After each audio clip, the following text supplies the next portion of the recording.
हर website का पहला impression होता है उसका नेविगेशन बार, जो क्लीन, सिंपल और रिस्पॉन्सिव होना चाहिए। जैसे ही यहाँ पर हम देखने वाले हैं कि जब हम डेस्कटॉप स्क्रीन पे होते हैं तब हमारा जो नेविगेशन बार है वो कुछ इस तरह से होता है कि जब उस पर हम हॉवर करते हैं तो एक सिंपल सा हॉवर इफेक्ट है, ठीक है। साथ में जब हम स्मॉल स्क्रीन पे मोबाइल पर आते हैं तब वहाँ पे क्या है कि एक टॉगल बटन के थ्रू हम मेन्यू को एक्सेस कर रहे हैं। इस तरह से ये एक सिंपल सा रिस्पॉन्सिव नेविगेशन बार है जिसको आज हम बनाने वाले हैं with HTML and CSS only. यहाँ पर हम कोई भी जावास्क्रिप्ट यूज नहीं करेंगे। चलिए शुरू करते हैं, चलते हैं अपने कोड एडिटर में और इसे कोड करते हैं। इस नेविगेशन बार को बनाने के लिए हमें दो फाइल्स की ज़रूरत होगी, एक index.html और दूसरी style.css नाम से। ठीक, ये हमारे पास दो फाइल्स हैं। अब हम सबसे पहले HTML में यहाँ पर इसका बेसिक स्ट्रक्चर बनाने वाले हैं। यहाँ पर हम क्या करेंगे कि जो हमारी CSS फाइल है उसको हम लिंक कर लेंगे HTML की फाइल से। उसके बाद हम यहाँ पर स्ट्रक्चर बनाना शुरू करते हैं। सबसे पहले एक हम हेडर लेंगे। हेडर के अंदर हम क्या करेंगे कि एक लोगो बनाएंगे जिसको हम एंकर टैग में ही ले रहे हैं, एंकर टैग। और यहाँ पर जो इसकी लिंक है उसको हम अभी के लिए ब्लॉक कर रहे हैं। यहाँ पर एक क्लास नेम दे देंगे लोगो, ठीक। उसके अंदर हम ब्रांड का नाम लिख सकते हैं। दूसरा हम बनाएंगे कि इनपुट फील्ड, एक इनपुट फील्ड चेकबॉक्स टाइप का बनाएंगे जिससे हम क्या करेंगे कि मेन्यू को टॉगल करेंगे, क्योंकि हम यहाँ पर जावास्क्रिप्ट नहीं यूज करने वाले हैं। चेकबॉक्स बनाया और इसे हम एक आईडी दे देंगे। आईडी में हम देंगे आइकन। ये आइकन हमने इसलिए दिया क्योंकि इसे हम लेबल से कनेक्ट करने वाले, एक हम लेबल क्रिएट करेंगे और लेबल को इस तरह से क्रिएट करेंगे लेबल। और लेबल में क्या होता है कि जो फॉर होता है, अगर अभी हम यहाँ पे लेबल हमने क्रिएट किया, ठीक। फॉर में अगर आईडी को पास कर देते हो तो क्या होता है कि जब भी हम लेबल पर क्लिक करते हैं तो इनपुट फील्ड में भी जो होता है कि वो एक्टिविटी होती है। अगर हम इसका यहाँ पर प्रीव्यू देखते हैं, ठीक है, प्रीव्यू देखते हैं, इसको हम इस साइड से क्लोज कर देते हैं, प्रीव्यू देखते हैं। अभी अगर हम इसके ऊपर क्लिक करें तो कोई एक्टिविटी नहीं हो रही है क्योंकि ये हमारा लेबल है और ये चेकबॉक्स है। चेकबॉक्स अभी सिलेक्ट नहीं हो रहा है क्योंकि हमने इनको कनेक्ट नहीं किया। अगर यहाँ पर ये जो आईडी हमने दी है चेकबॉक्स में, इस आईडी को यहाँ फॉर में क्या कर दें कि पेस्ट कर दें, तो ये क्या हो जाएगा कि हमारा वर्क करने लगेगा। जब भी हम यहाँ पे आइकन अब हमने यहाँ पे पास कर दिया, अब क्या होगा कि अगर हम लेबल के ऊपर भी क्लिक करते हैं तब भी ये चेकबॉक्स सिलेक्ट होगा। लेबल के ऊपर क्लिक करने पर भी चेकबॉक्स जो है वो उस सिलेक्ट हो रहा है, ठीक, इस तरह से। अब इसके नीचे हमें क्या बनाना है कि एक नैब बार बनाना है। नैब बार में हम अपने जो मेन्यू आइटम्स होंगे उनको रखने वाले हैं। नैब टैग लेंगे, नैब टैग के अंदर हम एंकर टैग्स बनाएंगे। यहाँ पर 1 2 3 हमने बनाए। एक को हम होम देंगे, फिर अबाउट और कॉन्टेक्ट। यहाँ पर 3 हमने मेन्यू आइटम्स दिए हुए हैं, ठीक है। बस इतना काम है हमारा HTML का। यहाँ पे हमें एक स्ट्रक्चर मिल गया कि ब्रांड का नाम हो गया, टॉगल बटन हो गया और हमें 3 आइकन्स तीन लिस्ट आइटम मिल गए जिन्हें हम क्या करेंगे कि होम, अबाउट और इस तरह से मेन्यू आइटम्स जो हैं, ठीक। अब हम चलते हैं अपनी CSS वाली फाइल पे। सबसे पहले तो जो मार्जिन है उसको हम 0 करेंगे, जिसके लिए हम यूनिवर्सल सिलेक्टर का यूज करेंगे और मार्जिन को करेंगे 0, ठीक। मार्जिन 0 हो गया, साथ में हम पैडिंग को भी 0 करते हैं, पैडिंग भी 0 हो गई। अब हमने सबसे पहले क्या टैग लिया था, हेडर लिया था, ठीक। तो अब हम क्या करेंगे कि हेडर को सिलेक्ट करते हैं। हेडर को यहाँ पर हम सिलेक्ट करेंगे CSS में और इसको एक बैकग्राउंड कलर देंगे कि बैकग्राउंड कलर हम यहाँ पर हल्का ब्लैक टाइप का दे रहे हैं, तो इस तरह से हमने बैकग्राउंड कलर दे दिया। साथ में हम क्या करेंगे कि यहाँ पे एक लाइन हाइट देंगे। लाइन हाइट क्या करती है कि जो टेक्स्ट होता है उसको वर्टिकली सेंटर में रखती है। हाइट से क्या होता है कि हाइट से टेक्स्ट जो होता है वो वर्टिकली सेंटर में नहीं होता है, इसीलिए हम यहाँ पे लाइन हाइट दे रहे हैं जिससे कि जो हमारा टेक्स्ट है वो वर्टिकली सेंटर में हो। यहाँ पे हमारे पास 2 लाइन्स हैं। अगर हम यहाँ पे 60 पिक्सल देते हैं तो 60 पिक्सल की 2 जगह पे लाइन हाइट, एक यहाँ पे ये बन गई और सेकेंड इसके लिए, ठीक। इस तरह से इन्होंने 2 बना ली लाइन। अब हम क्या करने वाले हैं, जो हेडर के अंदर हमने सारे एंकर टैग्स लिए थे। ब्रांड के लिए भी एंकर टैग और उसके अंदर जितनी मेन्यू है इसके लिए भी एंकर टैग। तो हम एंकर टैग को सिलेक्ट कर सकते हैं यहाँ पर कि हेडर के अंदर जो भी एंकर टैग हैं उनका जो कलर है वो वाइट हो जाए, जिससे ये कलर वाइट हो गया। अब यहाँ पे अंडरलाइन आ रही है, तो अंडरलाइन को हटाने के लिए हम टेक्स्ट डेकोरेशन जो है उसको नन करते हैं, जिससे कि ये अंडरलाइन जो है वो हमारी चली गई। ठीक, हम यहाँ पर क्या करेंगे कि पहले डिजाइन करेंगे कि मोबाइल के लिए, उसके बाद हम डेस्कटॉप के लिए डिजाइन करेंगे। ठीक, मोबाइल फर्स्ट डिजाइनिंग हम यहाँ पे करने वाले हैं। अब यहाँ पे हम क्या करते हैं कि जो हमने लेबल लिया था, यहाँ पर एक लेबल भी तो है हमारे पास, वो दिखाई नहीं दे रहा है, उसका कलर भी हमें चेंज करना है। तो लेबल का कलर हम कर देंगे कि वाइट, जिससे वो हमें दिखाई देने लगेगा। ठीक, साथ ही में हम क्या करेंगे कि लोगो जो है उसका हम फॉन्ट साइज बड़ा कर देते हैं। फॉन्ट साइज हम यहाँ पे 32 पिक्सल का देते हैं। ठीक, जो हमारा लोगो है उसका फॉन्ट साइज बड़ा हो गया। सेम फॉन्ट साइज हम लेबल को भी देंगे, जिससे जो आइकन है वो भी सेम साइज का रहे। ठीक, फॉन्ट साइज इसको भी 32 पिक्सल। इस तरह से ये हमारा आइकन बन गया और यहाँ पे क्या बन गया, हमारा जो ब्रांड जो लोगो है वो आ गया। और यहाँ पे हम क्या करने वाले हैं कि जब भी हम इसके ऊपर जाएं तो ये कर्सर में हो चेंज हो जाना चाहिए, पॉइंटर जो कर्सर है वो पॉइंटर में चेंज हो जाना चाहिए। तो उसके लिए कर्सर को हम क्या कर देते हैं, पॉइंटर। अब अगर हम यहाँ पे जाते हैं तो ये पॉइंटर हो जाता है। ठीक, और अगर इसके ऊपर क्लिक करते हैं तो ये वर्क भी करता है कि हम क्लिक तो इसके आई लेवल के ऊपर करते हैं, बट चेकबॉक्स जो है वो सिलेक्ट हो रहा है। और हम क्या करेंगे कि चेकबॉक्स जो है इसको हिडन कर सकते हैं, हाइड कर सकते हैं। ठीक, चेकबॉक्स को हमने क्या लिया था, आइकन। आईडी जो दी थी हमने वो आइकन दी थी, तो यहाँ पे हम उसको आईडी के थ्रू सिलेक्ट कर रहे हैं आइकन। ठीक, और यहाँ पे आइकन में हम क्या करने वाले हैं, आइकन को हिडन कर दिया, डिस्प्ले नन कर दिया, तो वो हाइड हो गया। ठीक, अब यहाँ पे क्या है कि हम इस जो आइकन है इसको हम लेफ्ट साइड लाना चाहते हैं, सॉरी राइट साइड लाना चाहते हैं, और ब्रांड जहाँ पर है वहीं पर रहे। तो यहाँ पर हम क्या कर सकते हैं, या तो इसको हम फ्लोट राइट कर सकते हैं कि फ्लोट राइट से भी ये क्या हुआ कि राइट में चला गया। ठीक, सिंपल वे में इसे हम कर रहे हैं यहाँ पे कोडिंग। ठीक, अब हम यहाँ पे क्या करते हैं कि ये बिल्कुल चिपका हुआ है, तो यहाँ पे हम कुछ पैडिंग ले सकते हैं। पैडिंग यहाँ पर हम लेंगे कि पैडिंग जो है वो हम टॉप और बॉटम से हमें पैडिंग चाहिए नहीं, तो वो हम 0 पिक्सल लेते हैं। और लेफ्ट और राइट से हम 10 पिक्सल की ले रहे हैं। जितनी भी पैडिंग आप लेना चाहो वो यहाँ से ले सकते हो। ठीक है, पैडिंग इस तरह से। ठीक, अब ये इसने क्या किया कि 10 पिक्सल की साइड से पैडिंग ले ली है। अब क्या है कि जो हमारा ये वाला है मेन्यू है, ये हमें क्या कि डिस्प्ले नहीं होनी चाहिए। तो जो मेन्यू हमने बनाई थी, जो लिंक्स हमने डाली थी, वो सारी नैव टैग के अंदर थी। तो हम क्या करेंगे कि नैव टैग को सिलेक्ट करेंगे, नैव।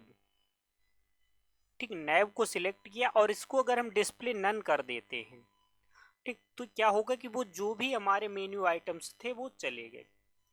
बट हम क्या चाहते हैं कि जब हम यहाँ पर क्लिक करें, इस आइकन पर क्लिक करें, तो वो हमें पूरी मेन्यू दिखनी चाहिए। उसके लिए हम क्या करेंगे कि जो हम आइकन है, अगर आइकन यहाँ पे देखो, आइकन को हमने बनाया था चेकबॉक्स, अगर ये चेक होता है, मतलब जब हम इस लेबल पर क्लिक करते हैं तो इसका क्या होता है कि ये चेक हो जाता था। जब ये चेक हो मतलब चेक्ड, तब क्या होना चाहिए, चेक्ड, तब हमें क्या लेबल और साथ में नैब बार जो है वो डिस्प्ले उसका क्या हो जाए, ब्लॉक हो जाए। मतलब जब भी यहाँ पर हम क्लिक करेंगे तो हमारा जो चेकबॉक्स है वो चेक हो जाएगा। ठीक, सिलेक्ट होता है, तो जब सिलेक्ट हो जाए तब क्या होना चाहिए कि हमें लेवल तो दिखाई दे, साथ में ही हमें मेन्यू भी दिखाई दे जाए। तो इस तरह से हमने यहाँ पे जैसे अब हम क्लिक करते हैं तो हमें मेन्यू दिख रही है। बट यहाँ पे क्या है कि मेन्यू के जो आइटम्स हैं, मेन्यू आइटम्स या जो मेन्यू में जो अभी आइटम्स हैं वो साइड में आ रहे हैं, हम इनको नीचे लाना चाहते हैं। तो हम क्या करेंगे कि जो नैब है, नेविगेशन बार के अंदर जितने भी एंकर हैं उनका टाइप हम कर देंगे कि डिस्प्ले ब्लॉक। डिस्प्ले ब्लॉक मतलब वो एक ब्लॉक एलिमेंट की तरह बिहेवियर करेंगे और एक दूसरे के नीचे आ जाएंगे। यहाँ पर हम इनका फॉन्ट साइज बड़ा कर सकते हैं। फॉन्ट साइज हमने यहाँ पे 20 पिक्सल दे दिया, जिससे क्या होगा कि जब भी हम यहाँ पे क्लिक करते हैं इनका देखो फॉन्ट साइज जो है वो इंक्रीज होके आ गया। ये तो हो गई हमारी मोबाइल के लिए। अभी अगर हम लार्ज स्क्रीन पे भी जाते हैं तब भी ये इसी तरह से रहती है। बट हमें चाहिए कि जब हम बड़ी स्क्रीन पे जाएं, जैसे कि मतलब 600 पिक्सल से ऊपर अगर रेजोल्यूशन हो तो क्या हो कि जो आइकन है वो हिडन हो जाना चाहिए। तो उसके लिए आइकन आइकन जो ये इस तरह से बना है, इसको हमने लेबल के अंदर रखा था ना, तो हम यहाँ पे क्या करने वाले, मीडिया क्यूरी का यूज करेंगे। मीडिया क्यूरी, ठीक, ऐड मीडिया स्क्रीन, और मिनिमम विड्थ जो है वो 600 पिक्सल। मिनिमम विड्थ अगर 600 पिक्सल से ऊपर जाती है तब ये चीज़ हमें अप्लाई होनी चाहिए। ठीक, तो यहाँ पे क्या है कि लेवल जो है, लेवल क्या है, डिस्प्ले नन हो जाना चाहिए। अब हमने यहाँ पर किया, जैसे ही हम इसका साइज अगर इंक्रीज करते हैं, देखिए 600 पिक्सल के ऊपर जैसे ही होगा वो आइकन क्या है कि जैसे 600 पिक्सल के ऊपर हुआ आइकन हमारा कहाँ चला गया, गायब हो गया। ठीक, डिस्प्ले नन हो गया, वो अब हमें शो नहीं होता है। जैसे नीचे जाते हैं इससे छोटे साइज पे, तब वो क्या होता है, आइकन हमें शो होने लगता है। इसी तरह से हमें क्या है कि जब हम 600 पिक्सल से बड़ी स्क्रीन पे जाएं तो हमें आइकन तो जो है वो हिडन हो जाना चाहिए, बट जो नैब बार है, नेविगेशन है, जो लिंक्स थे, मेन्यू आइटम्स थे, जो मेन्यू थी वो हमें दिखनी चाहिए। तो मेन्यू को हमने बनाया था नैब के अंदर, तो नैब है वो हमें हो जाना चाहिए डिस्प्ले फ्लैग्स। डिस्प्ले फ्लैग्स हमने इसलिए लिया क्योंकि हमें डेस्कटॉप पे क्या है कि जो मेन्यू आइटम्स हैं वो हमें एक दूसरे के साइड में चाहिए। अब यहाँ पर ये सब एक दूसरे के चिपके हुए हैं, तो इनके बीच में हम गैप लेने के लिए क्या करेंगे कि यहाँ पे गैप, गैप के अंदर जितना भी गैप चाहते हो उतने पिक्सल का आप ले सकते हो। जैसे हमने यहाँ पे 10 पिक्सल का लिया तो हर एलिमेंट के बीच में क्या हुआ कि 10 पिक्सल का गैप क्रिएट हो गया। ठीक, इस तरह से गैप क्रिएट हो गया। बट अभी क्या है कि जो ये मेन्यू आ रही है ये हम चाहते हैं कि ब्रांड के साइड में हो, ना कि नीचे। तो उसके लिए हम क्या करेंगे कि हेडर को सिलेक्ट करेंगे, हेडर का क्या करेंगे कि डिस्प्ले फ्लैक्स कर देंगे, जिससे क्या होगी कि ये मेन्यू जो थी वो साइड में आ गई। बट अभी ये बिल्कुल वहीं पे स्टार्ट हो रही जहाँ पे ब्रांड एंड हो रहा है, जो लोगो है जहाँ पर एंड होता है वहीं से स्टार्ट हो रही है। हम चाहते हैं कि जो स्पेस इसने इस साइड में दिया है वो स्पेस सेंटर में आ जाए, तो उसके बिटवीन मतलब दोनों के बीच में आ जाए। तो उसके लिए हम क्या करेंगे कि यहाँ पर justified content space between, justified content को स्पेस बिटवीन करेंगे, जिससे क्या होगा कि जो स्पेस था वो बीच में आ गया। ठीक, एक साइड ब्रांड हो गया, दूसरी साइड हमारा मेन्यू हो गई, इस तरह से। ठीक, यहाँ पे इस तरह से जब हम लार्ज स्क्रीन पे होते हैं तो इस तरह से दिखाई देगा, और जब हम स्मॉल स्क्रीन पे जाते हैं तो इस तरह से, और हमें टॉगल करने पे बटन दिखाई देता है। यहाँ पर एक चीज़ आ रही है कि ये बहुत ज़्यादा गैप है, इन दो दो एलिमेंट्स के बीच में बहुत ज़्यादा गैप है। तो उसको कम करने के लिए हम क्या कर सकते हैं कि जो हमने यहाँ पे नेविगेशन के अंदर, नैब के अंदर जो एंकर थे वो अभी क्या ले रहे हैं, बाय डिफ़ॉल्ट लाइन हाइट जो है वो 60 पिक्सल की ले रहे हैं, क्योंकि हमने ऊपर 60 पिक्सल दिया। तो यहाँ पर हम क्या कर सकते हैं, इसको 40 पिक्सल कर सकते हैं, लाइन हाइट जो है वो 40 पिक्सल, जिससे क्या होगा कि इनके बीच में जो गैप है वो कम हो जाएगा। ठीक, इस तरह से गैप कम हो गया। अब प्रॉब्लम यहाँ पर ये भी आएगी कि जब हम अगर इस यहाँ पर जैसे हमने यहाँ पर इसको क्या कर दिया कि 40 पिक्सल कर दिया लाइन हाइट, अगर हम जाते हैं मतलब लार्ज स्क्रीन पर, तब ये क्या होगा कि ये सेंटर की बजाय थोड़ा ऊपर के लिए शिफ्ट हो गए, क्योंकि लाइन हाइट जब तक 60 पिक्सल थी तब तक तो वो सेंटर में ले रहा था। अब यहाँ पर इसकी लाइन हाइट तो 60 पिक्सल है, इसकी 40 पिक्सल है, तो 20 पिक्सल का डिफरेंस आ रहा है, इसीलिए वो 20 पिक्सल ऊपर के लिए शिफ्ट हो गया। ठीक, ये फर्क आ रहा है। तो इसको हम क्या कर सकते हैं कि जो हमने हेडर लिया था इसके अंदर अलाइन आइटम्स को, ठीक है, और दूसरा हम यहाँ पे क्या कर सकते हैं कि अभी हॉवर हॉवर इफेक्ट ऐड कर देते हैं, उसके बाद वहाँ पे करते हैं कि जैसे ही एंकर के ऊपर हम हॉवर करें, जो नेविगेशन बार के अंदर एंकर हैं उनके ऊपर हॉवर करें तो उसका कलर चेंज होना चाहिए। तो कलर यहाँ पे हमने ब्लू दे दिया। ठीक, कलर कॉम्बिनेशन आप अपने अकॉर्डिंग चूज कर सकते हो जो आपको पसंद है। ठीक, तो इसके अब जब हम हॉवर करते हैं तो ये ब्लू कलर का हो रहा है। ठीक, और अगर स्मॉल स्क्रीन पे जाते हैं तब भी ये वर्क करेगा, क्योंकि हमने स्मॉल स्क्रीन के लिए ही दिया है कि उससे ऊपर जितनी भी स्क्रीन साइज होंगी सब पे वो चीज़ अप्लाई होनी चाहिए। ठीक, और इस तरह से।